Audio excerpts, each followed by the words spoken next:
చూసావా ఓ దేవి దుర్గాస్మరణ ఇంత గొప్పదే. ఎవరితో అంటున్నాడు? దుర్గతో. వాళ్ళ ఆవిడతో చెప్తున్నాడు, నీ స్మరణ చాలా గొప్పది.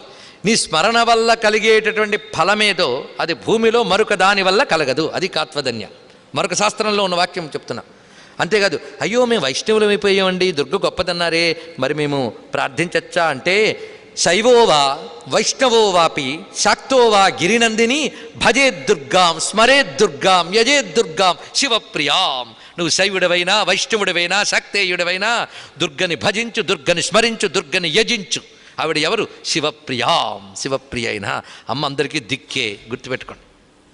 చిత్రమైన విషయం ఏంటంటే, ఆ మధ్యవరో పాపం వైష్ణవాచార్యులు బయలుదేరి ఒక ఆవిడ విష్ణు సహస్రం చదువుతుంటే, నీ పేరు ఏమిటంటే దుర్గా అని చెప్తే పేరు మార్చుకునిరా అన్నట్టండి. ఇది నిజమైన వైష్ణవం ఇది చెప్పదు.